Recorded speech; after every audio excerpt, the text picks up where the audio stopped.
fait, la pensée visuelle consiste à utiliser la puissance du visuel pour mieux, attention, mémoriser, enseigner, communiquer, collaborer et se développer personnellement. Quand on clarifie l'information, les gens la comprennent mieux, la mémorisent mieux et surtout ça a beaucoup plus d'impact. Je discutais avec une professeure des écoles il n'y a pas longtemps, elle m'expliquait mais c'est fou, mais je peux raconter des trucs à des élèves, je perds leur attention, tout d'un coup je dessine quelque chose sur le tableau, paf, je capte leur attention. Bonjour à tous, aujourd'hui nous accueillons Virginie Léon qui est facilitatrice graphique, facilitatrice en intelligence collective ainsi que ingénieure sociale.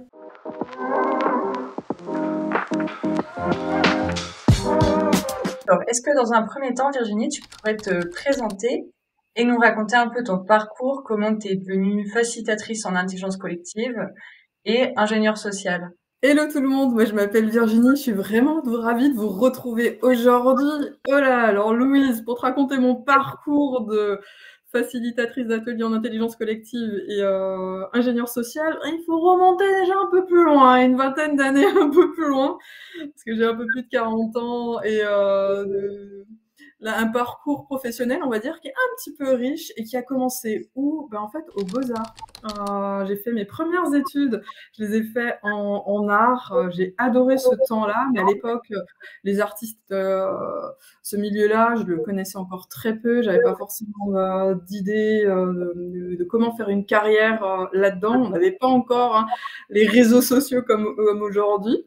Et finalement, ma carrière a évolué comme monitrice éducatrice. Alors, j'ai complètement changé de public et j'ai adoré travailler pendant une dizaine d'années comme travailleur social auprès de différents publics.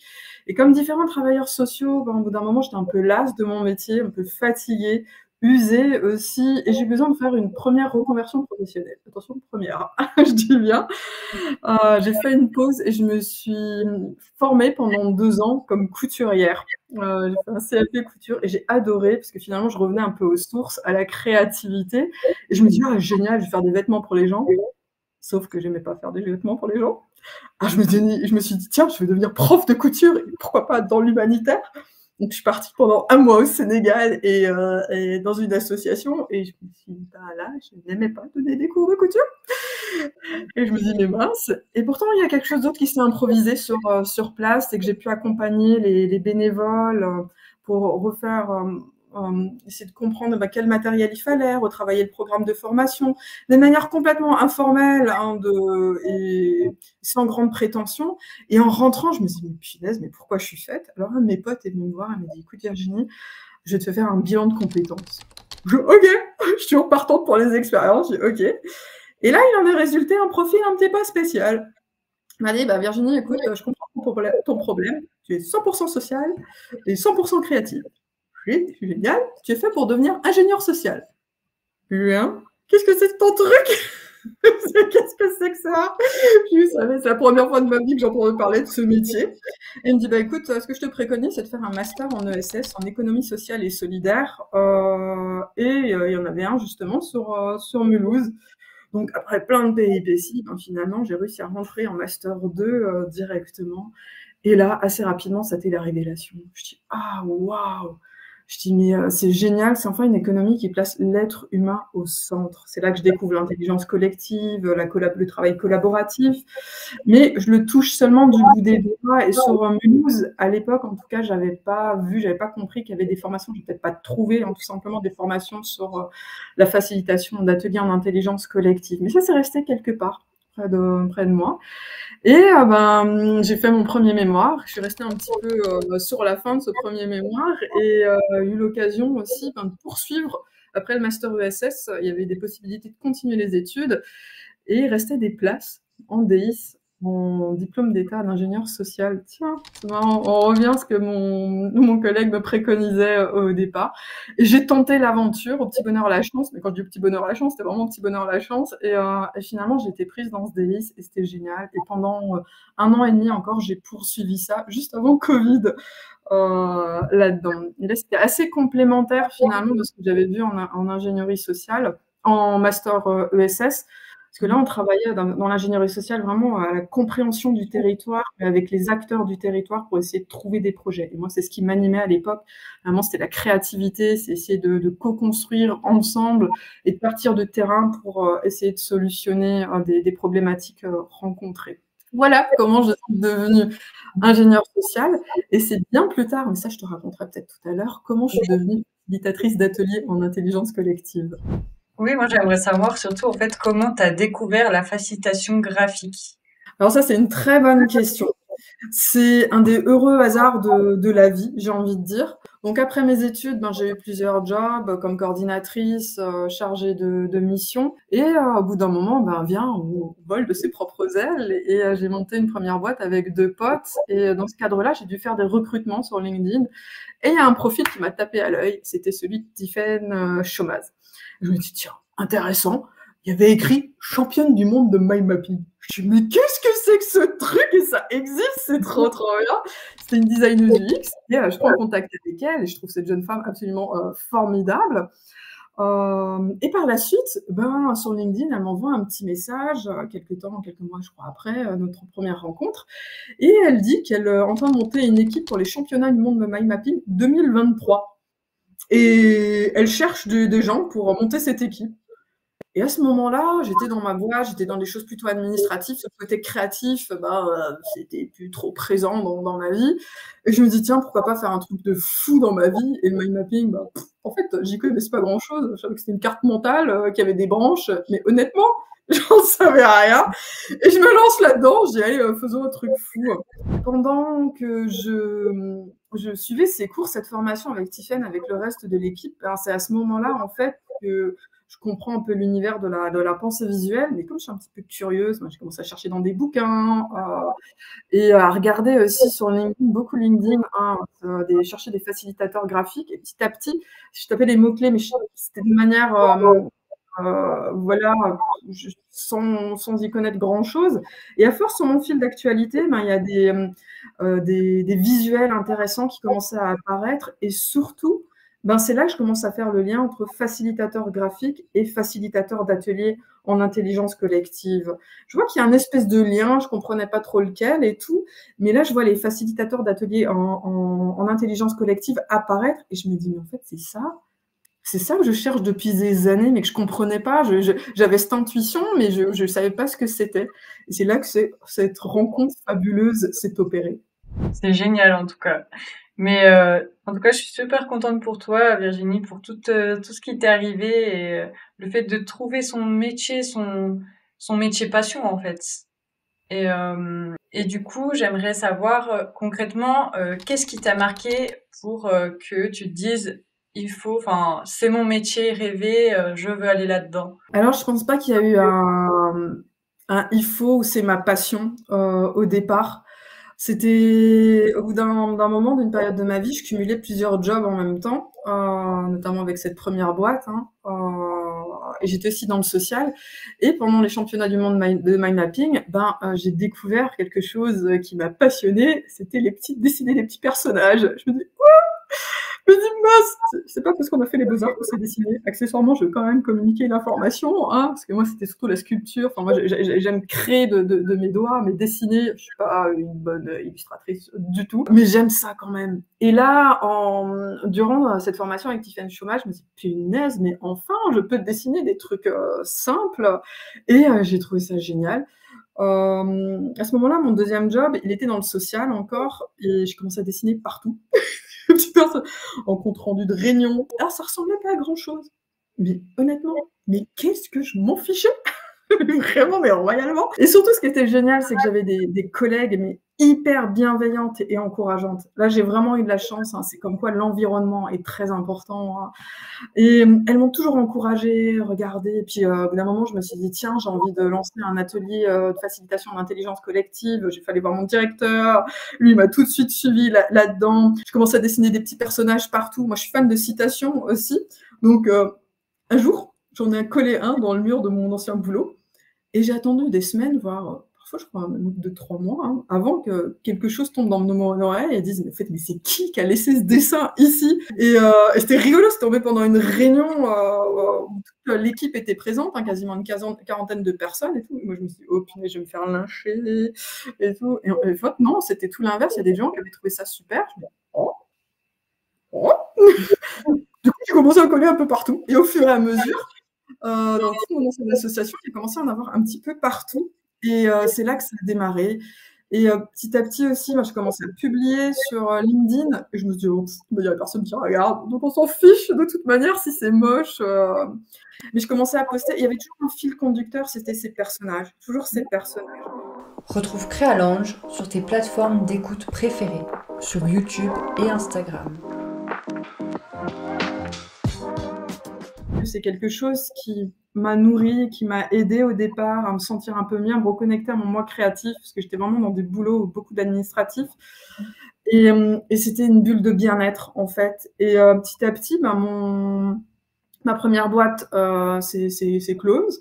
On a mis un terme parce que l'administratif, c'était peu mon truc, vraiment. J'ai mis fin aussi, j'étais en remplacement congé maternité là pour mon boulot dans le social et je me suis dit: «Bon, hop, je vais déménager, rejoindre ma famille à l'autre bout de la France» et c'est l'occasion pour moi de trouver un nouveau boulot. Ça s'est jamais fait. Mais pendant ce laps de temps, ce qui était génial, c'est que je continuais à publier sur les réseaux sociaux. Et je continue à publier. Et à force de publier, on s'exerce. Et toujours ce fil conducteur, cette passion sur les petits personnages qui est venue. Jusqu'au bout d'un moment où quelqu'un vient me chercher sur Strasbourg, on me dit: Virginie, on voudrait faire un atelier d'intelligence, de facilitation d'intelligence collective. Est-ce que tu pourrais pas l'organiser? Je dis: «Bah ouais».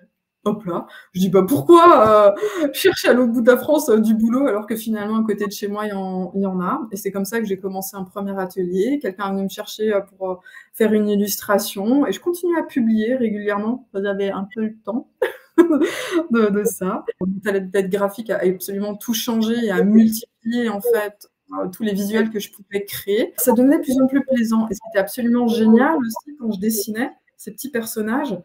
Quand je les voyais, c'était rigolo, mais ils me filaient la banane. Mais vraiment, littéralement, je les voyais parce que j'ai plein de projets. Si vous veniez chez moi, vous hallucineriez, mais j'ai des feuilles partout, j'ai des dessins partout, et notamment mes projets sur les murs avec les petits bonhommes dessinés. Quand je les vois, ils me filent le smile. Et ce qui est de plus en plus beau, c'est que je commence à avoir des retours aussi des gens sur LinkedIn en disant que voilà, c'était un petit rayon de soleil sur LinkedIn. On me disait merci d'être cette bulle créative, merci pour la joie que tu transmets. Et je dis: bon. Tout ça, et j'étais pas consciente de ça. Et je dis: tant mieux. Il y en a qui mettent des articles qui parlent de sujets super importants. Et moi, je viens avec mes petits bonhommes, mes petits bonhommes qui m'apportent de la joie, et en même temps des petits bonhommes qui ont aussi toute leur efficacité. Et c'est comme ça, petit à petit, en fait, ça s'est construit. Et j'avais été très entourée, coachée, mentorée aussi. Je me dis, passer la quarantaine, t'as plus forcément envie de faire de bullshit job, tu vois. T'as envie de faire quelque chose qui t'épanouit personnellement. Mais vraiment t'épanouit. Mais au-delà de ça, qui t'épanouit, mais aussi pour lequel tu peux en vivre. Hein. Parce que tu peux plus trop prendre de risques non plus au bout d'un certain temps. Et j'ai cherché cette passion, ce rêve pendant très très longtemps. Donc il y en a, je pense qu'il est très rapidement, moi, ça a mis pas mal de temps à se construire. Mais quand tu as des gens qui commencent à venir te chercher pour quelque chose, quand tu as des gens qui commencent à dire: «Ah, c'est pas mal, c'est chouette», tu dis: «Tiens, je pense que je suis sur la bonne voie».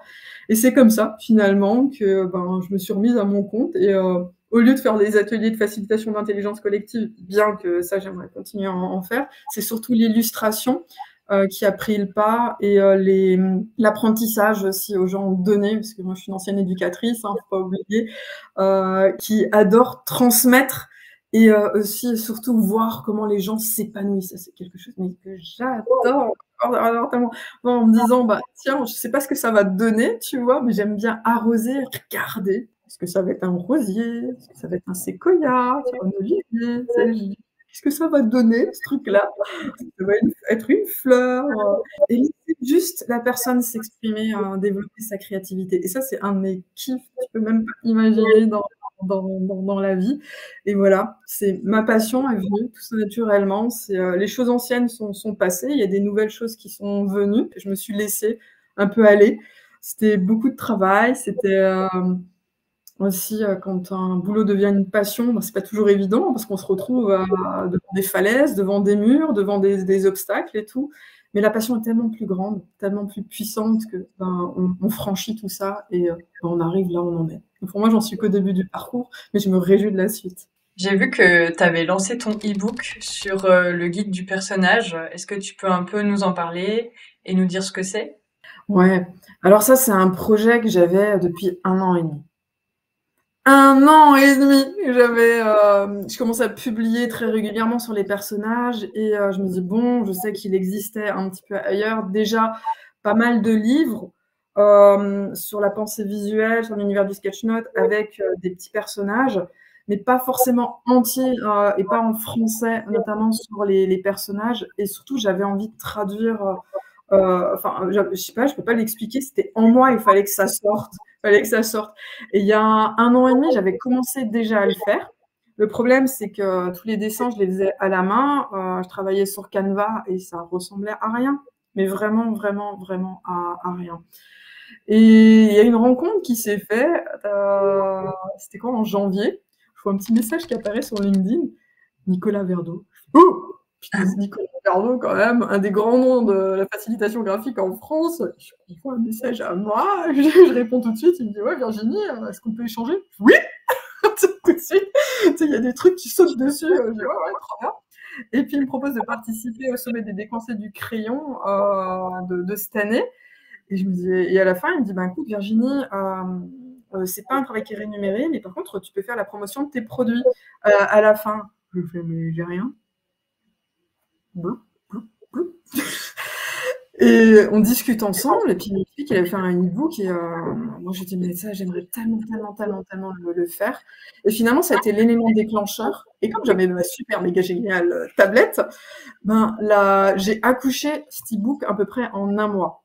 En 1 mois, mais 4 semaines intensives où je me suis dit, tiens, je vais faire 100 pages. 100 pages, c'était mon objectif. Je sais pas pourquoi, mais je me suis dit, ouais, je voulais faire quelque chose de qualitatif, tu vois. Pas des e-books où tu achètes et ça 15 balles et finalement tu te retrouves avec 10 pages et tu dis bon, tu as fait vite fait le tour. Moi, je voulais vraiment quelque chose d'hyper qualitatif. Alors, j'ai passé 1 mois consécutif à dessiner cet e-book, mais au-delà de ça, en fait, ça représentait plutôt 1 an et demi de recherche, hein, quand même. Faut savoir que j'avais mis de côté, que j'avais classé au fur et à mesure. Et dans cet e-book, je me disais, tiens, je vais essayer de le faire un peu différemment de ce qu'on peut trouver. Je voulais vraiment le côté théorique et le côté pratique qui est là, mais pour toucher un public débutant. Vraiment qu'il ait toutes les bases et que ce soit super facile. Alors, je suis graphiste, c'est peut-être pas aussi beau que certains livres que vous pouvez trouver, mais je l'ai fait vraiment avec amour, avec cœur. Je me dis, mais tiens, mais essayer de déclencher, donner l'envie aux gens de dessiner alors qu'ils savent pas dessiner. Du moins, ils pensent qu'ils ne savent pas dessiner. Ça, c'est tout l'enjeu en fait de cet e-book et des posts que je mets. C'est de déconstruire cette idée, de dire, d'essayer de véhiculer cette idée aux gens en disant mais le dessin est accessible à tous et en fait, tu as super pouvoir en toi, mais tu ne sais juste pas. Et est-ce qu'il faut être un excellent dessinateur dans la vie? Non. Illustrateur? Non, on s'en fiche complètement. C'est pas l'objectif du monde de la facilitation graphique, c'est pas ça. C'est de communiquer de l'idée. Ce livre sur les e-books, c'est simplement créer un petit personnage, se rendre compte qu'il y a tout un univers là-dedans avec plein de sortes de manières de dessiner ces personnages. Mais au-delà de ça aussi, c'est une invitation à la personne prendre son crayon, se décoincer du crayon, comme dirait Nicolas Verdeau aussi, et trouver son style. Moi, c'est beaucoup ça aussi, je travaille beaucoup là-dessus. L'idée, c'est pas que les gens reproduisent absolument ce que je fais, ça je m'en fiche un peu, soit juste un guide, un petit fil turquoise, et que là-dessus, après, au bout d'un moment, la personne s'émancipe, trouve son style, finalement, un jour comme tu as fait aussi, Louise, et communique ses idées à travers les petits personnages. Voilà mon e-book et son histoire. En tout cas, si jamais les auditeurs ou les auditrices sont intéressés par ce guide, je vous invite à aller voir, on va sûrement mettre le lien en description.